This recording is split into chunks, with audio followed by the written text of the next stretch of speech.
Жігіттер, қыздар, видео сабақтың басында сендерге айта кететін маңызды хабарламам бар. Егер сендер осы ютубтағы жарнама болады, ютубтың ішіндегі әр 5-10 минут сайын жарнама итере береді, ютуб итере береді. Одан жалыққан болсаңдар, бізде күшті жаңалық бар. Біздің мобильді қосымшамыз бар. Аты Ақжол KZ деп жазасыңдар. Google Playға немесе App Storeға ақжол.kz. Хорошо? App Store'да да бар, Google Play Market'те де бар. Оның іші тура осы видео сабақтар, бірақ рет-ретімен жинақталған да. Видишь, мысалы, ұбт-ның курстары бөлек тұр, вышматтікі бөлек тұр, программалау курстары бөлек тұр деген сияқты. Вот. Ішінде ешқандай да жарнама жоқ, ребят. Мына YouTube-тағыдай әр 5-10 минут сайын назойливый, прям жыныңа тиіп кететін реклама жоқ ішінде. Тап-таза, ешқандай рекламасыз көресің. Хорошо? Енді давайте, ұбт-ның ішінде дәл қазір не бар? Дәл қазір геометрия бар, полный, матем бар, информатика, матсауаттылық. Бұл қазіргі уақытта. Хорошо? Сен көріп отқан уақытта приложениені міндетті түрде жаза бер. Ішінде тағы да пәндер салынып қалуы мүмкін. Так что жаза бер. Хорошо? Физика болсын, география болсын, не знаю, жаза бер. Окей? Одан кейін вышматтан бар. Calculus, linear algebra, discrete math, probability, statistics деген сияқты. КБТУ-ға барасың ба, СДУ-ға барайын деп жатсың ба, Астана IT-ға барайын деп жатсың ба, Мақсұт Нәрікбаев, Нархоз, Муит, Сатбаев, Казгу, ЕНУ, бәрібір қай өнерге бармасаң да, сенде вышмат міндетті түрде болады. Немесе шетелге кететін болсаң да, бұл вышматтар пайдалы болады саған. Хорошо? Енді программалау. Программалауда бізде CPP, C++, Python, Java SE және Java Backend Developer'лар да бар. Оны нақты түсіну үшін маған Телеграмда жеке аккаунтыма жазсаңдар, толық ақпарат берілетін болады. Хорошо? Жалпы менде ақылы курстар да бар. Өйткені бұл тегін курстар, уже теория және атобы ғана. Жалпы экзамендерде, ОБТ тесттерінде, ОБТ-да в основном, экзамендерде басқа да Б тобы, С тобынан келеді. Б тобы, С тобы, үй жұмысы, одан бөлек нұсқа талдаулар, менімен кері байланыс, оның барлығы керек болса, онда ақылы курстарға жазылсаңдар болады. Курс туралы ақпарат сайтта нөмір қалдырсаңдар болады, біріншісі.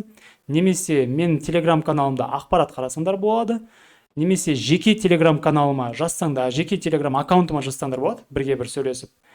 Немесе WhatsApp'та Ақжолды бойынша іздесеңдер болады. Хорошо? Так что мобильді қосымшаны жазу үшін бірінші закрепленный комментарийға кіреміз, ребят. Бірінші закрепленный комментарийға кіреміз, мобильді қосымшаны жазып аламыз и рекламасыз, комфортты дайындалатын боламыз. Хорошо? Олай болса, давайте сабаққа көшейік. Жігіттер, қыздар, барлықтарыңызға сәлем. Сіздермен бірге мен Князев Ақжол, және де бүгін біз желідегі пайдаланушының қауіпсіздігі, ақпараттық қауіпсіздік жайлы айтатын боламыз. Жалпы бізде интернет деген, біз бәріміз білеміз, что миллиондаған компьютерлердің байланысқан жүйесі. Хорошо? Интернет десе, жүздеген компьютерлік желілерден тұратын бүкіл әлемдік байланыс жүйесі. То есть бүкіл әлемдік деген ключевой сөзге не бересіздер? Акцент бересіздер. Интернет ол ақпараттық орта, өйткені интернетте информация өте көп. Сонда информация көп орталарда өзінің қауіп қатерлері болады. Қандай рисктер бар? Жалпы негізі ондай қауіп қатерлерді біз екіге бөліп қарастырсақ болады. Біріншісі техникалық қауіп қатерлер, екіншісі әлеуметтік қауіп қатерлер деп екіге бөліп қарастырсақ болады екен. Техникалық қауіп қатер десе, основной цель бізде техника, то есть компьютер, оның ішіндегі программалар сондайлар. То есть біздегі вирустар, то есть бәріміз білеміз, вирус деген деген, құрт деген тоже естіген шығармыз давно. Сол вирустар программалық жасақтамаға цель алады ғой. То есть олардың мақсаты программалық жасақтаманы, ішіндегі программаларды, онда сақталған ақпараттарды, фото, файл, видео, документ, соларға зиян келтіру. Оларды бұғаттап тастау, ашып тастау, жойып тастау деген сияқты, ұрлану ақпарат.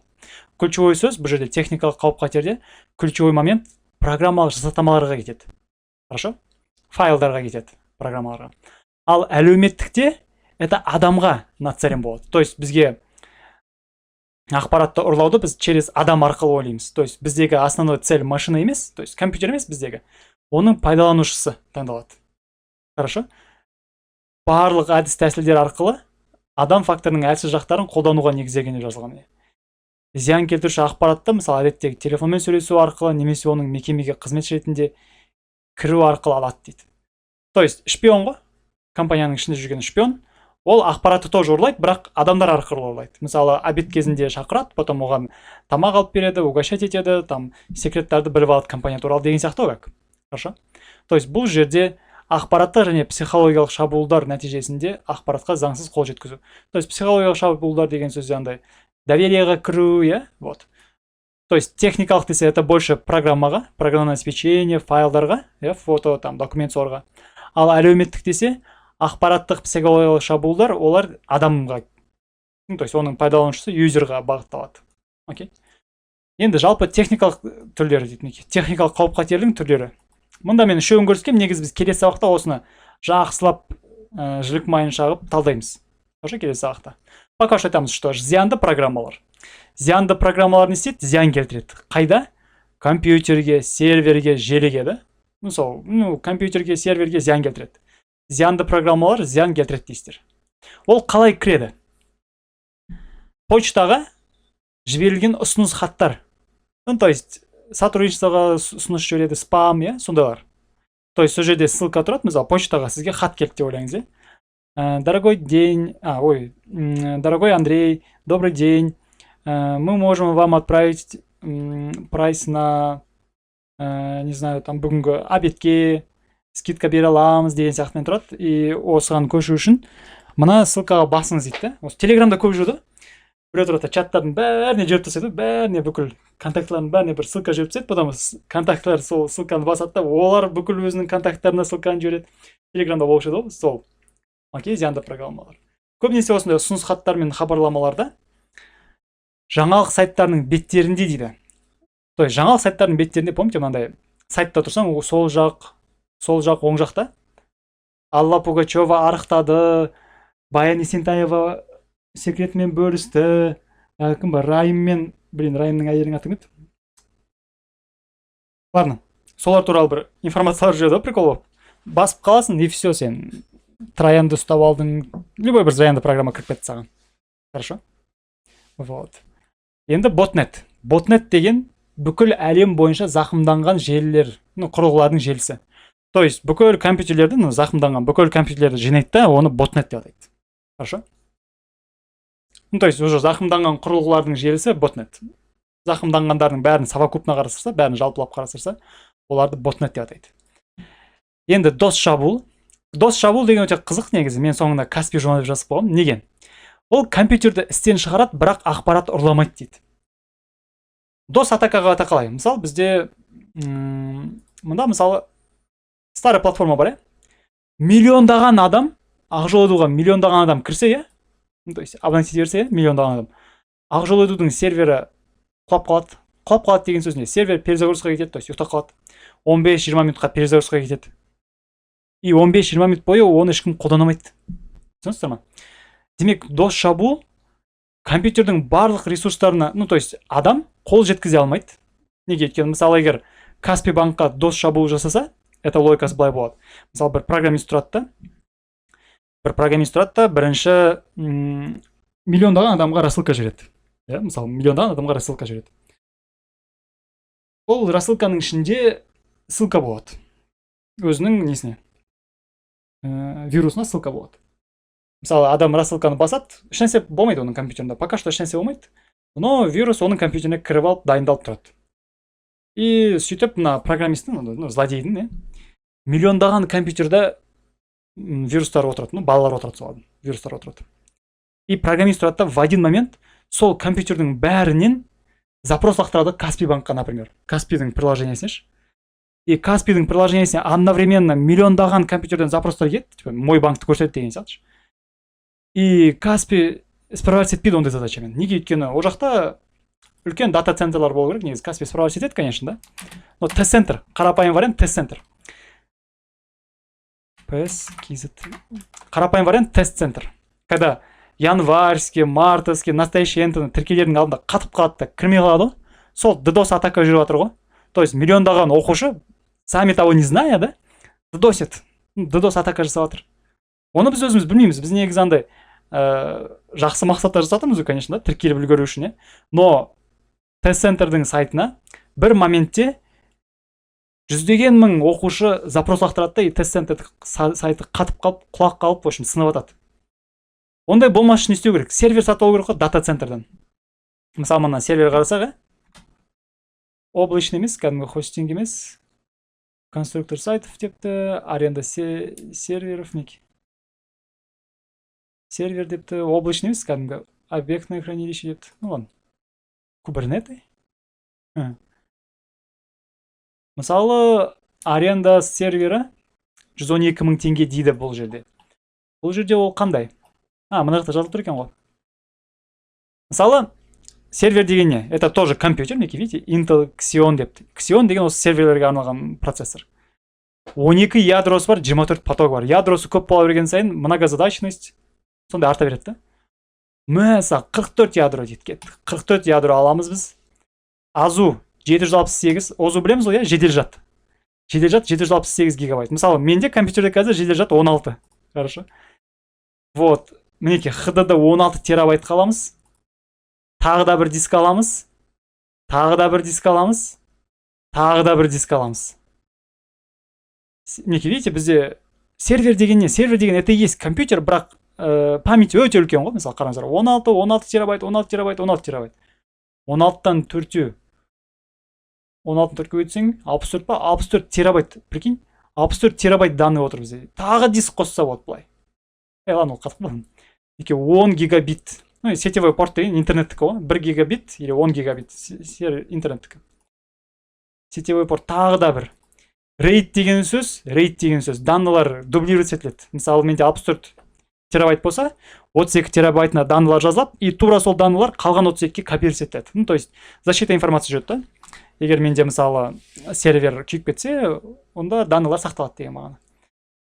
Ну, IPMI дейді. Возможно, удаленного доступа сервер. Давай біз удаленный үйден аламыз. IP адресі, біреу жетеді негіз пока что. И сонда біз 765 000 теңге айына төлейміз. Прикинь? Жылына 8 миллион. Егер тест-центр бар ғой, жылына осындай 8 миллион теңге төлеп өзінің сайттарын осындай серверге салса, онда олардікі дым қатпаушы еді да. 100 000 оқушы одновременно кіреді да, смело тіркеліп үлгеріп алушы еді. Хорошо? Олар не істейді? Пайде осындай ақша бөлінеді, наверное. Бөлінеді, бірақ пұшық бір жерде жоғалып қалуы мүмкін, түсініңіздер, в общем, айтқым келген. Дос деген сөз, это 100 000 компьютердан одновременно бір сайтқа, немесе бір адреске запрос араластыру ғой. То есть 100 000 компьютер тұрады да, одновременно бір сайтқа кіреді. 100 000 компьютер тұрады да, одновременно бір приложение кіреді. Бірақ біз, мысалы, Каспида, тоже Каспи жұма кезінде иногда қатып қалады, вот. А так негізі Каспида миллиондаған юзерлар бар, перевод любой момент жасап тұрады, мой банк любой момент жасап тұрады. Даже одан да бөлек жігіттер бет, миллиондаған мың адамдар одновременно Steam'да ойын ойнап отырады. Қыздар да ойнайды негізі. Бірақ Steam қатпайды, неге? Өйткені олар дата центрлардан кәдімгідей аренда алады ғой, кәдімгі мықты серверлерді аренда алады. Егер серверің мықты болса, памяти көп болса, онда DOS атакаға сен қорқпайсың одан. Онда саған уже 100 миллион запрос түсу керек болады. Ну, енді Қазақстанда қорқпайсың деп Қазақстанда енді 16 миллион, нет, 20 миллион ба, қаншамыз біз? Қазақстанда қорқпайсың деп Ну ладно, түсіндіре алдым деп ойлаймын. Енді зиянды программалар. Біз айттық, что мына жерде зиянды программалар бар. Негізі біз бұны келесіде жақсылап өтеміз келесі уақытта. Вирус деген өзімен өзі көбейе алады. То есть, сіздер почтаға бір спам келеді, то есть хат келеді. Сол хатты тұрасыздар да ссылкамен басасыздар, ссылканы басасыздар, и сол кезде вирус жүктеледі. Сіздер пока мышкамен баспайынша вирус жүктелмейді. Құрттың айырмашылығы сода. Құрт дегенге таралу үшін, пайдаланушының көмегі қажет емес. Мысалы, құртқа мынандай пример айтсақ болады. Мысалы, флешка уже зараженный, да? Флешканы келеді да, сіздің компьютеріңізге салады. И все, флешканың ішіндегі құрт сіздің компьютеріңізге өзі еңбектеп кіріп кетті. То есть, сіз кнопка ешнәрсеге басқан жоқсыз, мышка ешнәрсеге басқан жоқсыз, бірақ құрт өздігімен өзі тарала алады. Ал вирус өзінен өзі тарала алмайды. То есть, интернетте вирус өте көп. Бірақ именно сен сол завирусованный сайтқа кіріп, скачать дегенді баспайынша вирус саған өтпейді. Хорошо? Вирусты жұқтыру үшін сенің өзіңнің действиең керек, во-первых. Окей? А құртта, мысалы, флешканы салдың, бітті уже, компьютерің уже заразит етіліп кетті. Одан бөлек трояндық деген бар, ресурстарын қолайсыз мақсатта пайдалану. Негізі жігіттер біледі, интернетте негізі андай Ergomechanics, игруха дейтін нелер бар, пользовательдер бар, олар GTA 5, да, там Need for Speed, солардың пагын салып қояды, то есть тегін. И соны сен скачать етесің интернеттен, ойынды. Бірақ одан бірге саған троян кіреді. Троян кіреді да не істейді? Сенің компьютердің ресурсын алады да, сол игроман, там, эргомеханикс, солардың основательдарына жұмыс жасайсың ғой сен, компьютерің бар ғой. Ну, то есть майнт етуің мүмкін сенің компьютеріңмен. То есть сен компьютерің мысалы жай Word-ты ашып жатсың, но за многозадачность көбейіп кетті сенде. Уже процессорың қызып жатады. Ну, жай ғана Word-та отырсың, но процессорың уже қызып жатады. То есть жұмыс істеп жатады. Неге? Өйткені сенің процессорыңды басқа мақсаттарда қолданып жатыр. Сенің жедел жадыңды басқа мақсаттарда қолданып жатыр. Сен оны байқамайсың, оның безобидный негіз. Просто электричестводан көбірек кетеді ғой сен. Хорошо? И ресурсың тезірек бітеді. Хорошо? Троян деген сөз сенің компыңа кіріп алады да, ресурстарыңды сол троянды создавать еткен адамның мақсатында қолданады. Вот. То есть сенің компьютеріңді как олар бір арендаға алып алады ғой. Тегін аренда да, зато. Қанша майнт етсең де өзің білесің деген сияқты. Енді шабуылдардан қорғану үшін мынандай қауіптің түрлері туралы білу керек деді. Претекстинг дейді.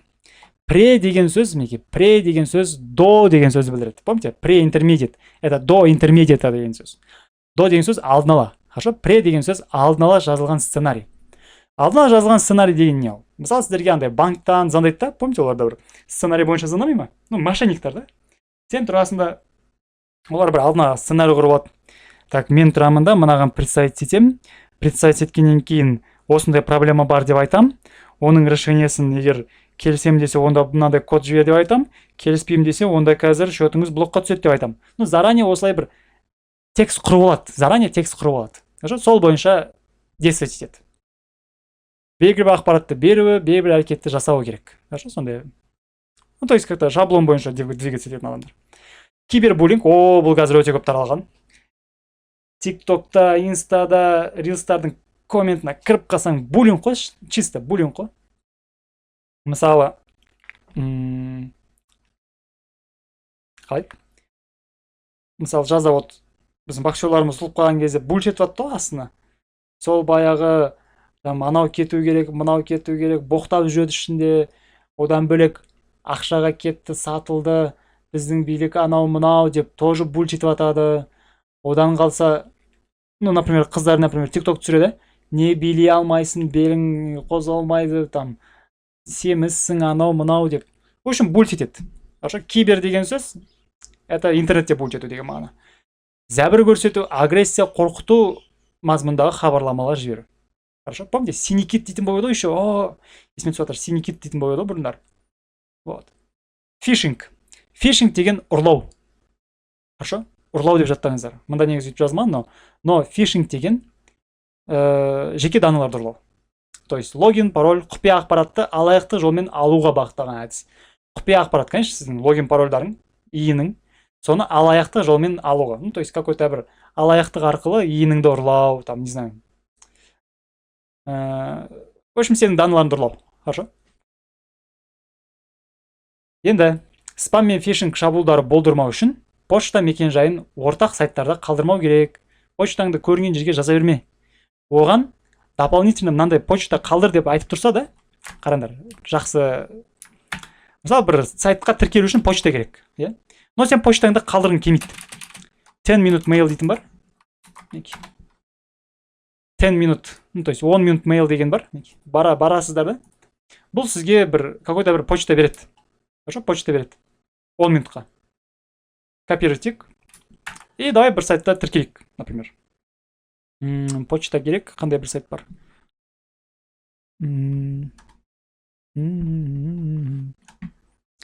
Например, Pinterest. Pinterest. Ну, почта керек пе екен, регистрацияны басайын, мысалы. Мінекей, почтаны сұрап тұр, мінекей. Почта, парольға KVERTI дей саламыз. Оппа, пароль жазатқан жоқ екен. Мыналар не оқып қойған? Мыналар защита оқып қойған ғой? Прикиньте. Пынк. Нет, все, работает. Работает. Мен просто өзім дұрыс жазбай қойып қоймын. KVERTI дик. День рождения, там, кеше туылмай ақ қойық енді. В будущеден келіп айтпай ақ қойық тоже. 2018 январь, 2 январь. Продолжить тик. Мыналар почта недействительный. Мыналар кішкене умный екен, да? Бұлар мынандай почтаға доступ, то есть сақтанып қойған екен ғой. Вот. Но негізі ондайдан қорғалмаған сайттар да болады. И осында өзіңіз андай мына жақтан беретін сайт почтаны жазасыз. И сосын мына жерге SMS келеді мында. Ну, для подтверждения, анау, иә. Pinterest енді ол глобальный ғой, мықты. Бізге не глобальный біреу керек еді? Ладно, түсіндірдім, негізі. Почтаға еще 10 минут mail дейтін бар. Хорошо, қолдансаңыздар болады. Ол андай бір подозрительный сайттар болады, андай бір білейін, мына жерде бір данныйымды қалдырым кеп тұрған жоқ. Мысалы, андай бір презентация скачать етіп алу керек, бірақ скачать ету үшін тіркелу керек. Сол кездерде білейін, почтам қалдырым кеп тұрған жоқ дейтін жерлерде осындай 10 минут mailдің почтасын қалдырып тіркеліп кетсеңіздер болады. Одан кейін әртүрлі мақсаттар үшін бірнеше почта жәшіктерін пайдалану керек. Сіздерде 2-3 почта болу керек. Мысалы, менде Tantrumак и Tantrumак Work дейтін екі почта бар. Tantrumак это более личный, Tantrumак Work андай мына 10 минут mailдан да өтпейтін жерлерге соны қоя саласың. 10 минут mailдің андай уже түсініп қойған, бұндай болмау керек деп айтып тұрса, онда Tantrumак Work'ты қалдырып, деймін. Ешқашан спамға жауап бермеу керек. Спам деген білеміз ғой, да? Андай рассылка, реклама. Оны негізі почта өзі фильтровать етіп өткізбей тұрады. Адам ақпарат көмегімен ауызша мәліметтер, жоқ, бұл жерде қатты керек емес, Бізде ақпаратты қорғау дегеніміз жүргізетін шаралар кешені, то есть список мероприятий. Ақпаратты қорғауға бірнеше түрлі заттарды жасау керек. То есть бізде заңмен қорғалатын құпиялар дейді. Қазір бұған жетеміз. Бұл жерімізде қатты маңызды емес, мына бөрі қатты маңызды емес. Заңмен қорғалатын құпиялар. Арнайы ақпарат, отбасы мен жеке өмірдің құпиясы. То есть личный секреттар. Хат жазу, телефон, телеграф хабарламаларының құпиясы. То есть SMS код келеді. Ол бізде всегда құпия. Оны ешкімге айтуға болмайды. Никому не говорите деп тұрады ондай SMS код келген кезде. Мысалы, перевод жасайтын кезде, покупка жасайтын кезде код ешкімге айтуға болмайды. Бала асырап алу құпиясы дейді. Ол туралы естімеппін. Медициналық құпия дейді. Коммерциялық және қызметтік, коммерческая тайна. Мысалы, коланың рецепті әлі күнге шейін коммерческая тайна. Коланың рецепті әлі күнге шейін коммерциялық құпия. Мысалы, Алматыда Гоголя Байзаковада коланы өндіреді, бірақ өндіретін жерге коланың сиропы келеді. И Алматыда оны разбавлять етеді. Сироптың составын ешкім білмейді әлі. То есть Америкадағы ғана ата-бабалары ғана біледі оны. Хорошо? То есть бүкіл әлемге олар только сироптар таратады, и потом сол жерде разбавлять етеді да, құяды. Мысалы, коланы прямо енді с нуля өндірмейді да, айтын. Банктық құпия, бағалы қағаздар нарығындағы дейді. Тергеу мен алдын ала тергеудің құпиялы адвокаттық, бұлар түсінікті жайт керек емес. Бізге енді ақпарат қауіпсіздіктің маңызды 3 қасиеті бар. Это қолжетімділігі, тұтастығы, құпиялығы. Қалай жаттаймыз? қтқ деп жаттаймыз. қтқ. Қолжетімділік, тұтастық, құпиялық. қтқ. Негізі бұл қтқ деген бір сөздің жаман қысқартылуы ғой негізі. қтқ деп жаттайсыздар. Қолжетімділігі кез келген уақытта алу мүмкіндігі. То есть ақпарат қолжетімді болса, мысалы, Instagram бізге всегда қолжетімді. Хорошо, екен. Любой момент личный кабинетке кіріп жаза аласың. Хорошо. Тұтастығы деген сөз мен былай жаздым. Привет, там кім деп айтайық? Привет, Мариам. Бүгін кешке менімен кездесуге шығасың ба деп жазам, допустим, ше. Ал Мариамға ол привет, Мариам, ты чё, офигела? Сен әлі күнге шейін неғып маған жазбай жүрсің деп келеді. Неге? Өйткені ортада какой-то бір злой хакер ақпаратты бұрмалап тастады. Мен жүрген сообщениені өзгертіп, получателға вообще басқаша сообщениемен жүрді деген сияқты ғой. Хорошо? Тұтастығы деген сөз целостность. Қалай бар, солай келу керек. Хорошо? Вот. Окей? То есть бұрмаланған, өзгермеген ақпарат. Тұтастығы бұрмаланбаған и өзгермеген ақпарат. Құпиялылығы. Бөгде адамдардың мүмкіндігін шектеу. То есть сіздің личный кабинетіңізде сізден басқа ешкім кіре алмайды. Значит, оның құпиялылығы жақсы. Осы жерде жазылыңыздар, жеге мына өте маңызды. қтқ. Хорошо? Қолжетімділік десе кез келген уақытта алу мүмкіндігі, тұтастылығы десе бұрмаланбаған, өзгермеген, құпиялығы десе өзге адамдардың мүмкіндігін шектеу деп жатаймыз. Вот мына тоже жазып қойған негізі. Қолжетімділік ақпараттың техникалық құралдар мен мына жерде өзге технологиялардың ақпаратқа кедергісіз, мына жерде енді деп қой, өзге кедергісіз қол жеткізу. Қолжетімділік кедергісіз қол жеткізу немесе кез келген уақытта алу мүмкіндігі деп жатаңыздар. Хорошо. Тиісті өкілеттігі бар субъектілердің ғана қол жеткізілуі. Мысалы, личный кабинетке тек мен ғана кіре алу керек. Басқа да менің кабинетіме кіріп кетпеу керек. Менің личный кабинетіме, интернеттегі профайлыма деген сияқты. Тұтастық ақпараттың бұзылуынан, заңсыз өзгертілуінен қорғалуы. Ол түсінікті, жолда ақпарат өзгермеу керек. Мен жіберген сообщение точь-в-точь келу керек. Құпиялылық заңсыз қол жеткізуден қорғау. Ладно. Енді қараңыздар. Вообще қауіпсіз жүйе деген не? Мында сенімділігі, қауіпсіздік саясаты, кепілдік деп. Бірінші қауіпсіз жүйеден бастаймыз. Қауіпсіз жүйе деп белгілі бір тұлғалар, олардың атынан әрекет жасайтын процестер ғана ақпаратты оқу, жазу, құрастыру құқығына ие болады. То есть, бұл жерде негізі мына сөйлемнен түсінетініміз мынау. Белгілі бір тұлға, то есть Князев Ақжол. Тек Князев Ақжол ғана өзінің ақпараттарын оқи алу керек, жаза алу керек, құрастыра алу керек и жою керек. Сондай құқыққа тек өзі ғана ие. Мысалы, Сержан, ол жеке кабинетіндегі фотоларға доступы тек өзінде ғана болу керек. Мысалы, менің фотоларыма доступ тек менде ғана болу керек. Сол кезде ол қауіпсіз жүйе деп аталады. Мысалы, сіз Каспида біреудің переводтарын көре алмайсыз. Сіз Каспида өзіңіздің ғана переводтарыңызды көре аласыз, өзіңіз ғана перевод жасай аласыз, өзіңіздің ақшаларыңыздан ғана. И өзіңіздің банкыңызға ғана достығыңыз болады. Мой банкташ. То есть, белгілі бір тұлғалар ақпаратты оқу, жазу, жоюға құқығына ие болатындай етіп құрылған жүйе. То есть, адам, любой белгілі бір адам, сол өзінің даныларын ғана өзгерте алады. Любой адам өзінің ғана даныларын өзгерте алады. Біреудің данын өзгерте алмайды. Сол. Сенімді жүйе. Сенімді жүйе дегеніміз бір уақытта өңдеуді қамтамасыз ету үшін ресурстары жеткілікті жүйе. Мысалы, тест-центр иногда сенімді жүйе болмайды. Неге өйткені? ұбт-ға тіркелетін кезде оның серверлері қатып қалды. Мынандай 8 миллионға жылына сервер алсаңыз, онда сіздің жүйеңіз сенімді деп айтуға болады. Өйткені одновременно бірнеше адамдармен жұмыс жасай аласыз. Бір уақытта өңдеуін, пайдаланушылар тобының бір уақытта өңдеуін қамтамасыз ете аласыз, и ресурстарыңыз жеткілікті. Ресурстарыңыз жеткілікті деген сөз, типа мында ресурстар деген мынау. Дисктарың мықты, азуың мықты, процессорың мықты. Хорошо. Окей, сенімді деген сөз пайдаланушылар тобының белгілі уақытта өңдеуін қамтамасыз ететін ресурстары жеткілікті жүйе. Жүйенің сенімділігі. Мысалы, сенімді жүйеге андай платформалар құлақ қала беретін болса, ол мына что-то сенімді емес қой мына жүйелер деп айта аласың. Окей. Енді жүйенің сенімділігі бізде негізі осы сенімді жүйе бар ғой.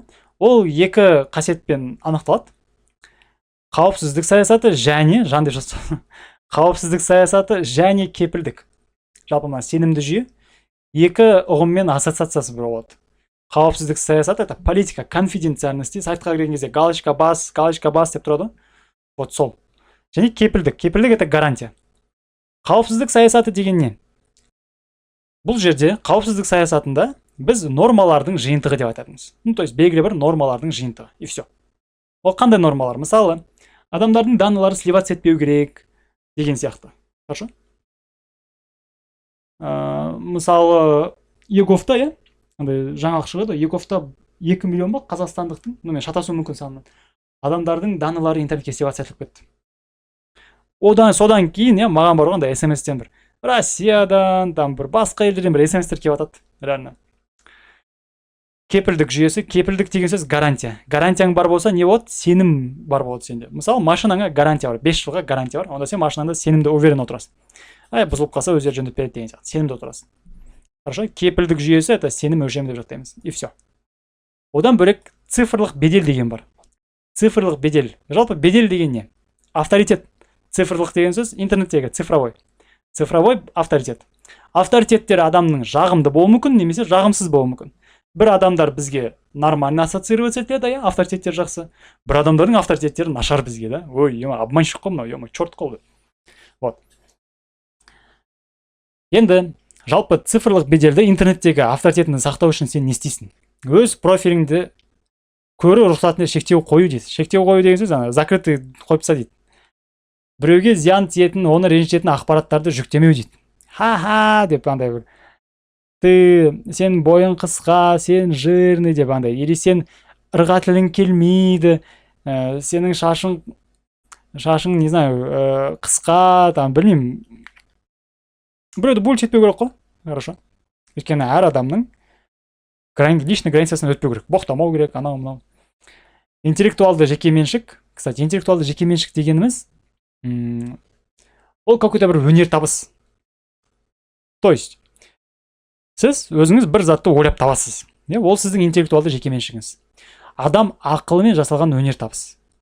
Мысалы, кітап, сурет, бейнематериал деп. Сіз какой-то бір музыка ойлап таптыңыз. Значит, сіздің интеллектуалды жекеменшігіңізде сол музыка кіреді.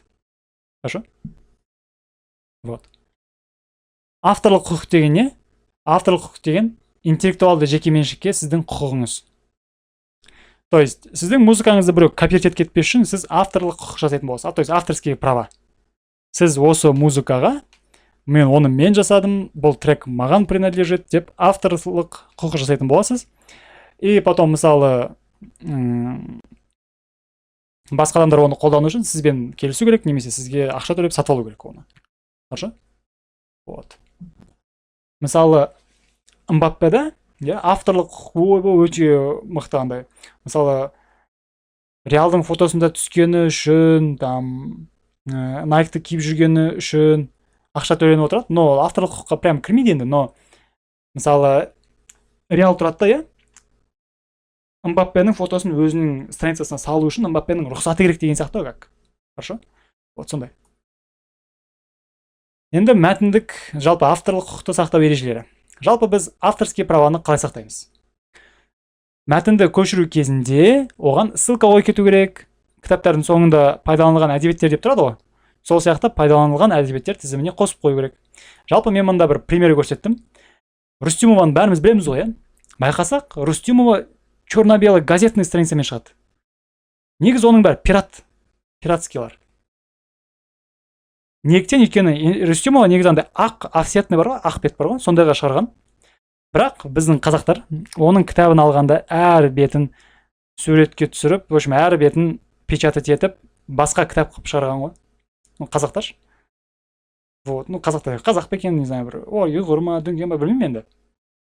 Бірақ базарда сатылатындардың барлығы это авторлық құқығы тапталған версиялар. То есть незаконно сатылатқандар соның барлығы. И Рустюмова өзінің кітабы, мысалы, 10 мыңдаған теңге тұруы мүмкін. Мысалы, 10 мың теңге тұруы мүмкін. А Рустюмованың пиратский копиясы, то есть заңсыз көшірмесі, 2 мың теңге тұруы мүмкін. Сонда адамға қайсын сатып алған выгодно? 2 мың теңгені ма, или оригинал 10 мың теңгені ма? Оригинал 10 мың теңгені алатын болса, онда Рустюмова, конечно, ақша түседі, оған. Ал пиратский 2 мың теңге талса, Рустюмова дым ақша түспейді. И Ирина Рустюмова долго осында 2 жыл бойы соттасқан. И ешнәрсе ұтпапты, өкінішке орай, и ол Қазақстаннан кетіп қалды. Содан кейін Рустюмова уже шықпайды. 2013-те ма соңғы баспасы болып, уже 10 шақты жылдан асып кетті, Рустюмова Қазақстанда уже официально сатылмайды. Вот, мында оқып көрсеңіздер болады. Мы переделали книгу, сделали другой формат, ввели защиту, но, увы, и эта книга ушла на сторону у нас. То есть даже защита қойса, да, біздің елдегілер, пираттар, кітапты бұзып, интернетке сливать етілген уже, да. Одан мен видео жасап жүрмін, да. В общем, Рустюмованың кітабын қазір сатылатындар тек пираттар. Хорошо. Вот. Окей, ребят. Келесі сабаққа өтейік. Бұл сабақта осымен осы. Бітті.